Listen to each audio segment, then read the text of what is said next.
This is Hannibal here from the Hannibal TV on YouTube with a daily wrestling news update. Todd, yes, some very good news today. Barry Darso and Bill Eadie from Demolition, who I've done many interviews with. The link is in the description to my Demolition playlist. It was announced today they signed WWE Legends deals. They had been on the outs with WWE for a long time due to various lawsuits. One of them allegedly went in Bill Eadie's favor years ago, and then they were involved with the concussion lawsuit. Thanks for becoming a member, by the way, Mooner. But a lot of people think now that they are back under a Legends deal, they might soon get in the WWE Hall of Fame, and they certainly deserve it. They are one of the most over teams of the 80s in general, but certainly during the WWE boom period of the 80s. And before the days of the internet, now a lot of people say, well, they were Road Warriors ripoffs, blah, blah, blah, blah, blah. There's been a lot of teams that have been Road Warriors ripoffs over the years.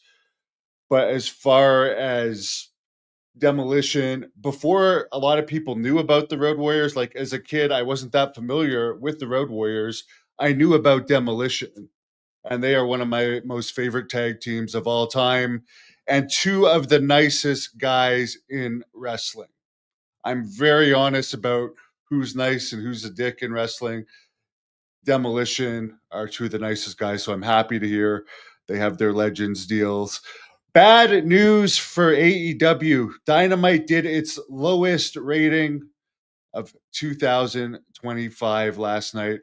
Only 580,000 viewers and a 0.16 rating. Meanwhile, NXT, which by the way gets far less money from the CW than WBD is overpaying for AEW content, they did a 0.18 and 801,000 viewers.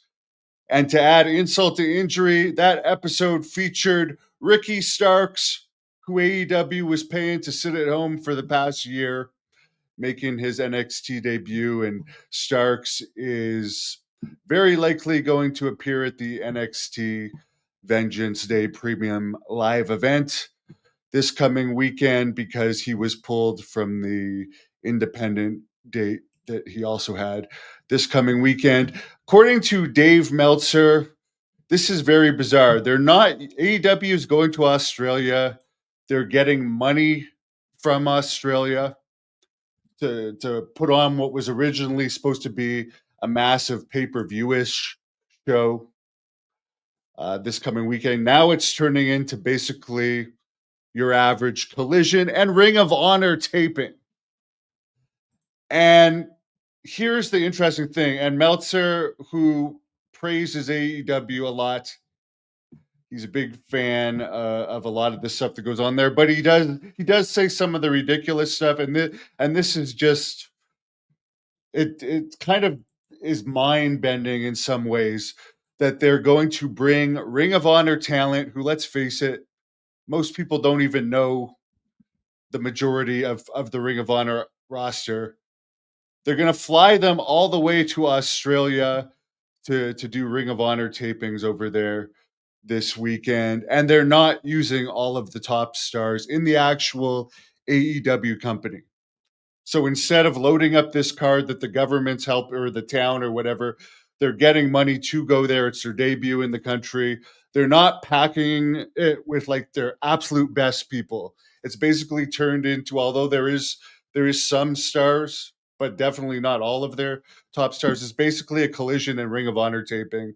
And Meltzer brought up that they could have taped these Ring of Honor matches at their taping in Texas this week because a lot of their Ring of Honor talent is actually from Texas anyways, and the cost of flying all these people out to Australia and again putting on lower level matches that people aren't going to care about when you should be trying to make this show as good as possible. It just doesn't make financial sense, but the Khan family, I guess, is so rich they just don't care about. I mean, I think CM Punk said it best. They don't run AEW like a business. Also discussed on the Wrestling Observer Radio today. Um, they were talking about this Hulk Hogan lawsuit from the Ohio woman that was apparently hit with a can of beer at a Hulk Hogan Real American Beer event this summer. She was hit from 50 feet away with a beer can that may or may not have been thrown by Hogan. There's no proof it was thrown by Hogan, but it was likely one of the crew members that were throwing beer out into the audience. And apparently, this woman, from the pictures that have come out, was pretty seriously injured. So she's suing Hogan, Real American Beer, and the establishment that was putting on the event. Another weird thing about AEW that came out today: Rita Chatterton, the famous first ever women's referee in WWE, who I guess was most seriously a referee back in 1986. It came out today that in 2021, Tony Khan put her under a 1-year contract where she said basically involved. She was supposed to be a talent scout, but the most she did was go to a couple Jacksonville Jaguar games. So she's a really nice person. I've met her. I've done a short interview with her. I'm glad she got that payoff, and apparently she's got a settlement too, from what many people believe. Speaking of settlements related to Vince McMahon, Linda McMahon, she's going to be in something to do with education in Trump's cabinet. And there was an event today involving her where she took some heat for the WWE Ring Boys lawsuit that's currently going on now. I'll show you guys a clip from that. Ms. McMahon, you have been named in a lawsuit which alleges that you and your husband allowed for systemic and pervasive abuse of underage children to persist in your business for years.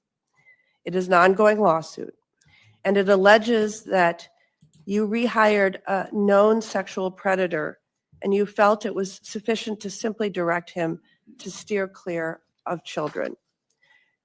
If confirmed, you will be responsible with overseeing the Department of Education Office of Civil Rights, charged with ensuring equal access to education through vigorous enforcement of civil rights laws. I am so concerned about whether sexual assault survivors on campus can trust you to support them. So she's definitely taking some heat there. A lot of people believe that that Ring Boys scandal that involves some homosexual agents back in the WWE in the early 90s, late 80s, supposedly, from what I understand, that will likely be settled. That lawsuit's going on in Maryland.